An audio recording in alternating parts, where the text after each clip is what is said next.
What's up? You're listening to Heretic Frequency. I'm your girl, Ez, and this episode I'm chatting with the incredibly lovely Tom Kiely from Perth metalcore legends Patient 67. Patient 67 have been grinding as an independent band for the past 6 or so years, and I know this is going to sound completely obnoxious, but fuck it, I'm going there. I've been there from the start. I have watched this band grow in what looks like leaps and bounds from my position, but I know full well they have put in a metric crap ton of hard work, blood, sweat and tears to achieve what they have so far. In the last couple of years, Patient 67 have really tallied up some frequent flyer points, playing shows all over Australia and a stint with Crooked Royals in New Zealand. But they've just concluded their biggest run of shows yet when they toured nationally supporting the darlings of the Aussie heavy scene, RedHook. I caught up with Tom to catch up on the Patient 67 journey and how it's going and what they learnt from the RedHook tour, and to find out what kinds of things are planned for the future. So grab your snacks and a cuppa. Remember, nothing is more metal than tea, and settle down to enjoy my conversation with Tom Kiely of Patient 67.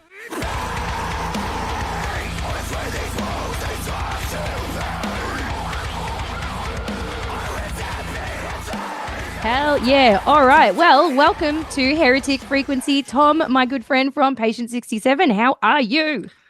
Yeah, I'm good. Thanks, Ez. Fantastic to be here. Glad we could, catch up and have a chat. It's going to be good. So you guys, look, while you're kicking a serious amount of ass at the moment, there may be listeners out there that haven't heard of Patient 67. So for housekeeping purposes, do you mind giving me the obligatory rundown on who you all are and, the quick Patient 67 history lesson? Yeah, of course. So yeah, we're a like a metal core band, if you can call us that, from Perth, which is a state that exists within Australia, believe it or not, very far away. But from Perth, and we've sort of over the last probably 5 to 6 years sort of just tried to be, a band that's like releasing music consistently, been doing some tours. We sort of started out in sort of the mid 2010s. I want to say like 2016, 2017 is when we first started kind of playing shows and sort of just building over time and just trying to enjoy the journey. And we've put out an album, a couple of EPs, and we're really just looking to continue the fun, I guess. We're a band that loves to write music that connects with people, music that we can connect with ourselves. And we sort of try to combine elements of our favorite heavy bands along with some like melodic elements as well. So we try to find that sort of balance. So I think you found that balance super well. How did you meet each other, the band members? Like, were you already mates, or was it something you came together to make this band? Yeah, it's a great question. So I actually went to school with our guitarist Declan. He's been in the band like since day one with me. He was 2 years below me, I want to say, and Perth, obviously a small, it's a little bit of a fishbowl. I just remember wanting to form a band at some point, like a couple of years after graduating, and put the call out to on my Facebook.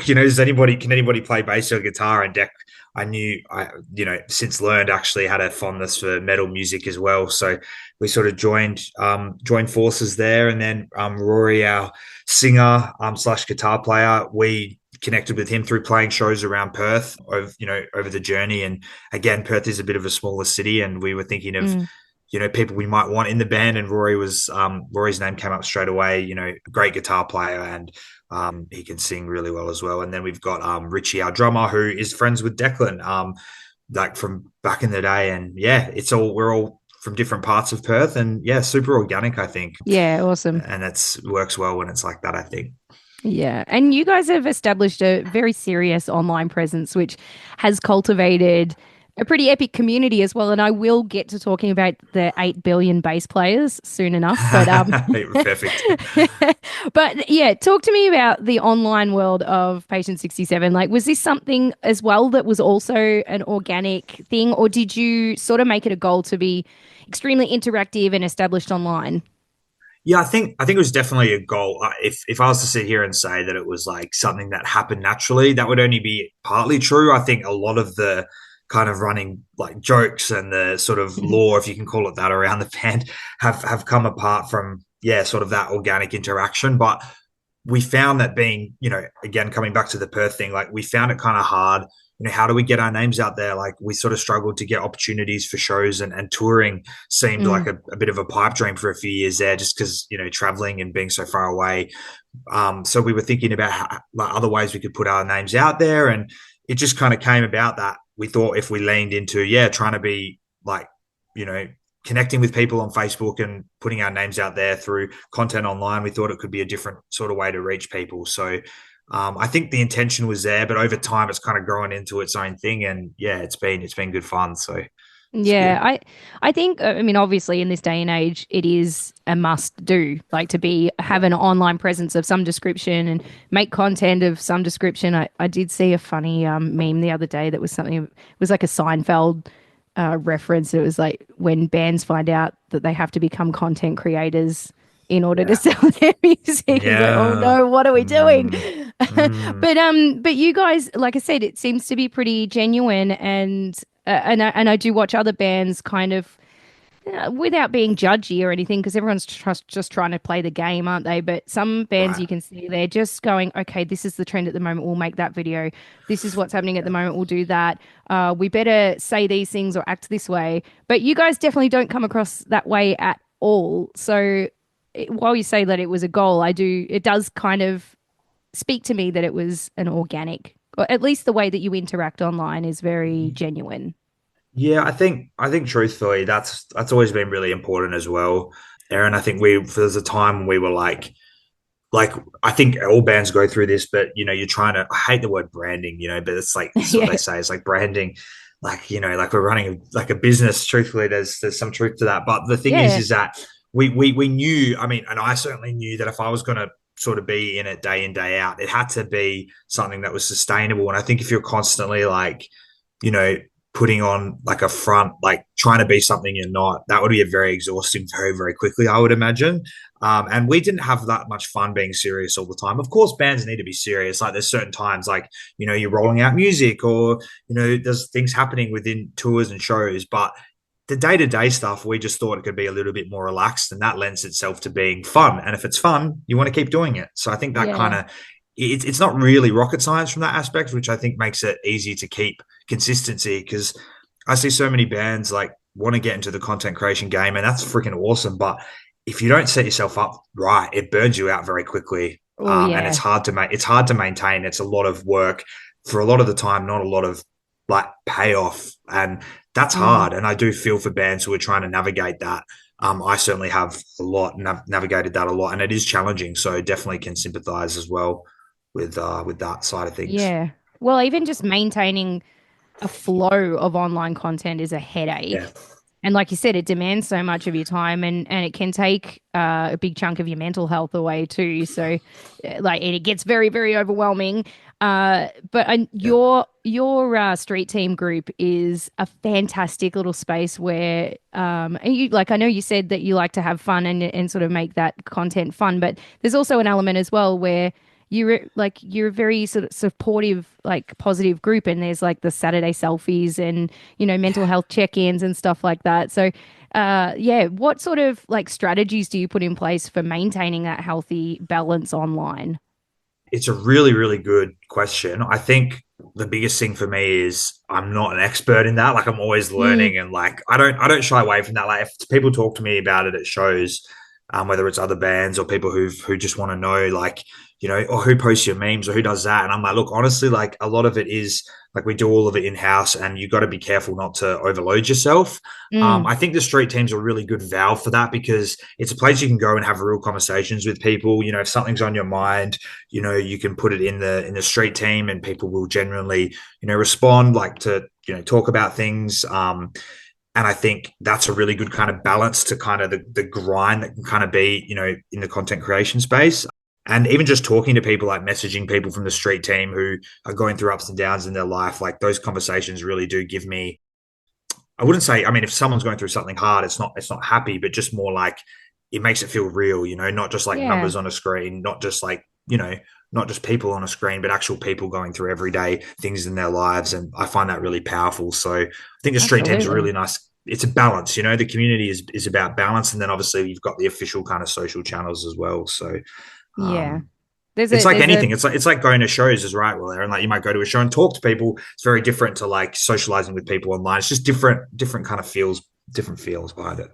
Yeah, absolutely. You have developed a very safe space, and it must feel amazing to have people resonate not just with your music, but with the messages you're putting out and just you guys as people.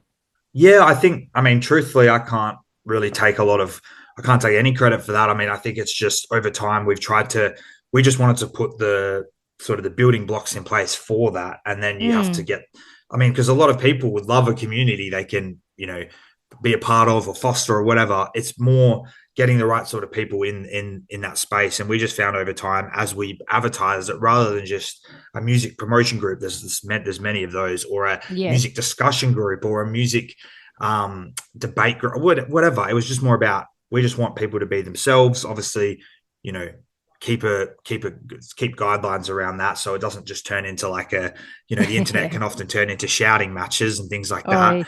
Oh, Um, you guys have done a great job of keeping that group just wholesome as shit. Like it's so it good. that's been a unique challenge, I think, that Oh yeah. really, like, because we don't, we're doing it ourselves. We have like a small group of moderators which we had to bring in because we wanted to make sure we were keeping it as a safe space for everybody. And Yeah. we're on Australian time, as you know, Aaron, and things get missed and you wake up and you go, what is going on here? Like, Mm. um but I think the idea is keeping to that guideline of safe space for everybody. Everybody's allowed to express themselves respectfully, of course, and we're all here for each other. That's really what it comes down to. So Yeah, that's so good. But because you have, a decent online fan base now and you're so interactive, I need to ask, has it led to any little weirdos crawling out of the woodwork? Like, have you had to deal with, I don't know, anyone getting too familiar in the DMs or anything like that? yeah, it's a great question. I think probably the biggest times have been when people, like, there's a bit of like trauma dumping going on. I find that quite hard because, Yeah. and this is not even that there's nobody's fault for this, but if I'm having like a bad day mentally, like, probably not a good idea to spend that time on social media, period. I would recommend that advice if you're mentally struggling, like just log off. Like, that's something we can all probably learn from. But if I'm like getting a message from somebody who's going through some quite intense things, and they see me as that person who can hear those problems for them. And it's not that I don't want that. It's just that sometimes I'm like not ready for it. And I'm like, oh man, Mm. like I don't want to say the word trigger warning, but sometimes it would have been like, people say things like, oh, if if it wasn't for your music, X, Y, and Z, or like I went through this really like, horrible thing. And those are Mm. the times where I'm a bit like, oh, like, I wish I knew before I read the message that that's what was going to kind of Yeah. be there. So yeah, Yeah. So a bunch of heavy stuff as well. yeah, that's Heavy right. That's music, right. heavy stuff. So okay, so Exactly. bass players, give me the lowdown on on why you don't have a permanent bass player and what led you to Yep. having an army of honorary bass players. Let's fill in the listeners on this one. Okay, I can definitely give the context. So we had a bass player up until about 2019, and his name was Andy. He was a really good bass player, like still like friends and stuff today. But he had other priorities, so left the band. He was a really good bassist, and he had like the coolest gear. He was in like deathcore bands, and like he was just the ideal bassist for us. And when he left, we were just like we can't, I don't want to lose any more members, like let's How do just you not replace bother. that? Yeah, Yeah. yeah, and we just never got around to replacing him, and we just kind of left it. And so like a lot of bands, truthfully, like they either don't have a second guitarist or they don't have a bassist, right? I don't want to say that's uncommon. And then a few years later, it was like, I think I saw a status that was like, oh, if you're reading this, you're in my band, practice is at 6. And then I was like, I'm going to do the same thing, but change it to basis. And then we did. And people were like, I don't play bass. I don't, we're like, too bad. You're in the band. Like, you don't have a choice. Like, you're inducted. And just over time, it just kind of grew its own legs. And yeah, we It's put it on taken off. There's shirts, a and whole list. Everyone's got a number. some people have it tattooed on them. Like, it's crazy. That's so cool. But I really love it because it's like, we it's kind of embodies everything we wanted to kind of do, where it's like we want you to feel a part of this with us, because like without the support of the people who give their time to us and give their support, like they're the reason like the band is able to, do what we do. So it's a really nice way of bringing them into that community and having a way to kind of stamp them into the band as a bass player. So it's worked out Yeah. well. Yeah, it's so good. I love it. And again, something that happened very organically, which is also Yeah. just makes it more appealing. Just going back to your old bassist though, Andy, isn't it just so frustrating that it's always those bastards that are incredible at their craft, like you said, got all the good gear Yeah. and yeah, and just so skilled and then they're the ones that go, oh, I'm just gonna go work my day job. Or I don't know what he decided, but it's like, Yeah. oh my Yeah. God. They're the ones that Yeah. go, oh, yeah, it's just mental. But It's anyway, it's definitely like a unique challenge of being in a band, I think, especially at like, at a local level when you're trying to like establish yourself. It's definitely something that can create like it's like definitely a bit of adversity that comes with that. yeah, When band members are trying to pick up the pieces. But the good thing about members we've had in the past, like we just try to keep the communication really honest, and that's how it goes sometimes. It's hard to be in a band, even locally, like, as it's like playing the shows and recording, releasing new music, that takes a lot of time. And when you're balancing that with a day job and commitments and people with families and things like that, it's hard work, yeah, truthfully. absolutely. Yeah, and it's not a gamble that everyone's able to take. No, no. So you have been fortunate enough though to have traveled, done a couple of Aussie tours now, but you've recently wrapped up your biggest one yet. You went on the road with the mighty RedHook. So congrats on getting to do the exact thing that's on my vision board. Tell me Awesome. everything about it. Yeah, so I think like when we got the opportunity, like when it was presented to us, like I just knew straight away, like it was a tour we really wanted to do. Like at the time, we still hadn't left for our like upcoming tour we were doing with Loon, which we were really Mm, excited about as well. Obviously, very different. I think the cool thing about our band is that, and I really enjoy that we can play with bands that are potentially heavier than us, but we can also play with bands that are maybe not as heavy. You can play mm, from metal to rock, to pop punk, things like that.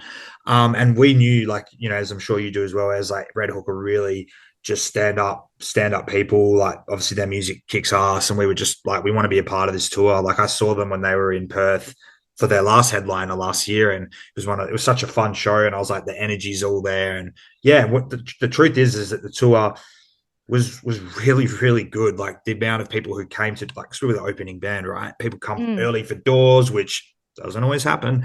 No. People who hadn't heard of us coming up to us after and saying they hadn't heard of us but loved the music, doesn't always happen. Like things like that. So Mm. um And you can the tell when routing, that's genuine when people like you can tell when people are just saying it because they oh saw you and brushed shoulders with you and like, oh hey, good show, man. And when you're getting yeah, it's legit feedback.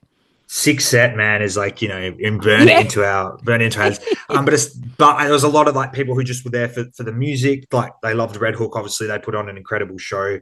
The other Mm, support bands, Beautiful Monument, Eat Your Heart Out, like really, really great, people and great musicians. And like it was definitely challenging as well, because like our third tour this year, obviously we're getting time off work. It's obviously the travel commitments mm. coming from Perth. Like Perth was in the middle of this tour, which can't think of too many times that's happened. So it was unique for us to go, come back to Perth, and then go And again, go which again. doesn't. Yeah. It's And then Rory, our singer, who I mentioned, guitar player, singer, he had a family emergency at the end. So the last three shows, it was just me on vocals. So we had to navigate some challenges. I think it really taught us a lot, and yeah, really thankful that Red Hook gave us that opportunity. Yeah. So yeah, really great experience. I think that you guys are a super good fit with Red Hook, like because of that. They've also got that sort of sense of community, and they foster a lot of positivity. I think metal Yeah. has really moved away from all the dark, foreboding, and negative images that it that it might have had in think its infancy. I think you're exactly right, and I think they definitely project like a really like their image around how they treat, like not just it's how they treated the bands on the tour. Like straight Mm, away, you knew that it was like it's all, they've just got to, like, everything's they've got the right idea. Let's just say, like, I'm far from an expert like about touring and touring bands, but they treated us like family, and all the bands got involved for like guest vocals, and even the last song, they would bring all the bands up to like dance on stage and throw toilet paper. So it just had this really sort of fun atmosphere, and it sort of changed it from being a tour where you go, oh, like, it's an absolute grind to, oh, I'm so excited for this show. It's just such a fun atmosphere. And if you can bring that to your shows like they do, it's not hard to see why they're, like kicking as Killing much it. ass as they have been. Yeah. Yeah. Yeah, yeah, they bring it every time. I've seen them a lot, and yeah, I imagine that they would be excellent fun to hang out with as well. Were there Yeah. shenanigans? I mean, like, yeah, Yeah. yeah, That, performances, cool, crowd response, yeah. whatever. We just really want to know if you got up to mischief. Yeah. So I think the good thing about them is that, they can definitely work hard, play hard. So they're a band that, yeah, like brings really like larger than life personalities. Like obviously before the show, you see like everyone's super switched on, and then the show kind of kicks off, and yeah, it's there was definitely mischief. I think. I was very very low key on this tour just because I was just exhausted most of the time, but Yeah. I think everybody else, yeah, there was a lot of fun had. Yeah, for So, sure. what kind of pearls of wisdom did they impart with you guys? I don't even what I love about like the guys and girl in Red Hook is that they don't like it's just through their actions. Like they definitely Yeah, sure. never act, even as you're seeing them literally go through how they set up their pyro for the show, which is I'd never seen that. Obviously, we'd never played a show with pyro before. Mm. Even with all of those like tricks and stuff they had, and putting all the energy into putting together a great show, like you never felt like there was any sort of ego or anything. And again, I think the biggest thing I would take away is just, yeah, the way that they were like making time for the people who came to see them, but obviously the way they treated the other bands, and just, yeah, putting together a set that's full of fun and life and energy. Like they had the whole thing with their laptop, which is like it would be Yeah. on. I mean, for people who were there, you would have seen before the show, it was on, it would like come to life. Like it just felt like an experience. And I think it gave me a lot of things to think about and how to put together like a really like set from beginning to end. So that was really like a cool experience to see. Yeah, it's a very intricate kind of art, isn't it? To just not just roll in on stage and do the thing Yeah. and then go again, but Yeah. actually make it an actual theatrical experience without shoving the fact that it's a theatrical experience down everyone's Right. throats. It's Right. such a fine art.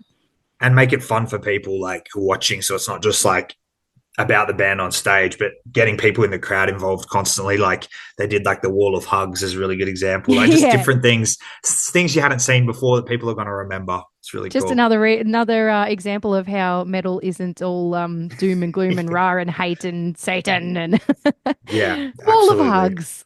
I love it. So, from the standpoint of where you're currently at in the timeline of Patient 67, what sort of advice would you give a local level band that might have ambitions of touring and making a go of Yeah, things the way that you guys have? it's a great question. It's a really good question. I think the biggest thing I'd say is just you have to obviously keep your passion kind of at the forefront of it. I think, and I'm sure you relate to this as well, as it's like you have that, you always feel like there's more you can be doing. There's always a grind, but I think you have to find ways to keep the kind of fun and passion, like, speaking on the Red Hook tour, keep the fun factor in what you're doing. Like find whether you have a band of 4 or 5 people or however many, find like what your strengths are and have that be like, a contribution you're like making to the band. So like for me, like I like doing social media. So like Mhm. that's something I do. But we have other guys in the band who love writing, like, so they'll put all the main demos together. We have people in the band who do like the tour managing and organizing of stuff like that on the road. So I just think assigning roles to people is really important. Mm. And the other thing I would say is just don't be afraid to fail. I think so many, and look, this is just my advice. Take it with a grain of salt, right? But so many bands come out, I feel like they want to be perfect right off the bat. Like Patient is like, I've made every mistake in the book when it comes to releasing music, like, show experiences, like, how to not do things. But I think as you go through those experiences, you learn how to fail and you learn how to bounce back from those failures. So yeah, don't always be afraid to be perfect because it's not, and music isn't about perfection. Mm. It's about heart and passion and enjoying yourself. Yeah, self expression and yeah. I Self-expression. Yep. Yeah, I think that's great advice. I would also probably maybe add to that because, now I'm putting my opinion in because that's what I do. Yeah, of Uh, course. I think just not doing it to get success Mm, is, do it because you love it and it's fun and it's experiences. Get the experiences. And if you get to make it, then hell yeah. But first and foremost, I think because you'll burn yourself out otherwise, right? that's exactly right. Like the And then times it's I've not been at fun my anymore. lowest, exactly. The times I've been at my lowest is when I've been worried about things that aren't even really in my control and things that are Hmm. not like they don't really at the end. And I say this a lot, like, numbers are just they're just numbers. Like as long as you've got the heart and the passion and you like doing it, you don't have to love doing it every day. Like, but just Yeah. if you've still got that drive and something you want to do and you love it, then it's worth it. I think. 100%. All right. Well, at the time of recording this, I believe we are mere hours away from you guys releasing a new track. Is that right? Yes, yes. It's We've a got collab? it's a collab with a band called Hollow Front from, I believe they're from Michigan, USA. We've done like a re-release of our song Hibbertia, and we've put together like a deluxe version of that song, and yeah, really excited for that. It's going to be good. Hell yeah. I'm going to play it on the show tonight. We'll be hearing it Yeah. after this interview. Yes. Yes. So Fantastic. so how did you get onto Hollow Front, or did they contact you? Yeah. Okay, no, tell me about collabs, just in general, because I've never done any, and it always sort of fascinates me. Do you go in to write a song with a collab in mind? Obviously not in this case because it was a pre-existing Yeah. song, but Yeah. how does that connection happen? It's another good question. I think the biggest thing is like there's some songs where you feel like you could benefit from having an extra voice in there, but I think ideally you wouldn't necessarily write it with that in mind. But sometimes we'll come at the end of a session and we'll be like, oh, it'd be really cool to get a guest vocal here. I try not to overthink it too much. It's just, Mm, again, it's also about that experience of working with other musicians, like, and I think in this case, like Hollow Front, it was like both me and Declan are big fans of Tyler's band, and we were like, oh, it would be sick if we like did some re-releases of these songs.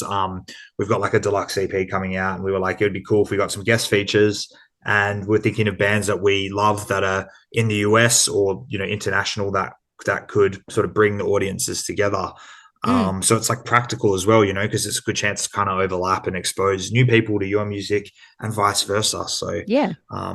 it's really just about that. I guess it's in the word collaboration. You kind of kind of join together and make something that you both are proud of at the end of it. Yeah, I love that. And there's more and more bands doing it. And I guess because, we've connected all over the world now by technology, so it's much, much Mm, easier than it used to be.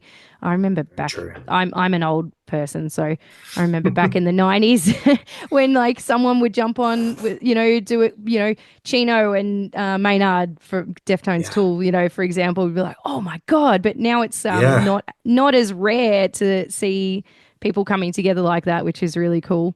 Yeah. What's your writing process like? Because every band is so different, and yeah, these days again with technology, I feel like there's less and less bands that are sort of doing their writing within the rehearsal room in a jam type scenario. So what about Yeah. Patient 67? What do you guys do? Yeah, it really depends on the song, to be honest, Aaron. I think sometimes it'll be like I'll just sit down and put on like I don't know an album that I love or songs that I love and just like put together some lyrics based on how I'm feeling. If I have stuff I kind of want to get off my chest, sometimes it's therapeutic. I know that's really cliche, but it's pretty true. Um, but also be times when the guys will show me a demo or something they've worked on, and they might already have some lyrics and build off these, or like, what do you think of these, or here's just a song, like, and it'll strike up a mood and an idea. And then there'll be other times when we'll work with our producer Ryan and sort of workshop lyrics. So we try to keep it pretty, how do I say, like flexible. That way it depends on kind of what that song might need or what needs to happen, for that particular track. But I love just sitting down with a blank canvas and just being able to like write and then kind of mold them as we go. That's how I like to do it. But you Yeah, also kind of have to be a little bit adaptable within that as well, like for our situation, because there's certain times we only have a set window to record a song. Do you know what I mean? Like whether it's weekend time or time after work. So you also have to sometimes be savvy in being pretty prepared with your lyrics and stuff like that as well. Damn reality and adult It responsibilities. sucks. Always The getting thing in the is, way. you can't, like, in an ideal world, it would be like, yeah, we'll just take like weeks off or like a month off and record. But it's also like you have to kind of fit that in around other things as well. But I love writing lyrics, and we've been trying to do more writing together, like all of us in a room type thing. But it just depends on, you know, it just depends on a bunch of different things. It's all circumstantial sometimes. It'd need to be a pretty big room with the 11 billion bass players, wouldn't Well, that's right. I've had that Zoom idea for a while, Aaron. it? One day we're gonna do the Zoom practice. I don't think it allows that many people to join, by the way, but we're gonna make it Yeah, happen. you got to do Because something. surely, Oh no, the ideas are starting to flow now. I'll have my people talk to your people. yes. All right. Well, I am going to run out of Zoom time soon. So the stock standard question as we begin to hit the tail end of things will be, what is incoming? Like, obviously, yeah, you're Hmm. dropping a new old single tomorrow, a New old rehashed, single. yeah. But yeah, since the end of the year is approaching, will you guys be taking a break before smashing back into 25?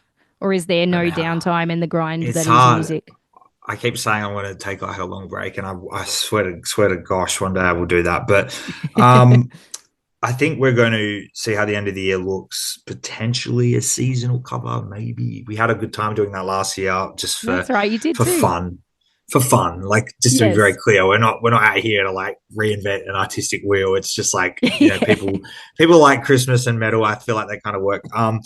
But honestly, after this redo version, it'll be we've got a new song early next year, like a brand new original song, and then we'll be releasing the deluxe version of our EP, with just some extra stuff on there. And yeah, we've already been recording like brand new music. So honestly, like, it's been a busy year. I've just got to figure out how to kind of get the music out there, which is half the fun, I Ah. want to say. Fun being an operative, being potentially not the true reflection of how I feel, but it's exciting. It's exciting. I will say that. So Oh, it's a weird time, isn't it? Sitting on music to release and because people don't real like if they're not in music, they don't realize you don't just record it and then next week like it's chuck it out. out into the world. It just Yeah, doesn't yeah, work yeah, that yeah. way. There's all Right. sorts of rubbish that you have to go through first. And Yeah, so it's like it's so exciting but so draining at the same time. I think you So I nailed it. feel you. It's a balance. It's a balance. And as you know, when you guys have been recording, like, this year, it's like you're constantly thinking about what's next. Like, as in, like, how do we get this music out there? Like, while you're recording it, it's like, Mm.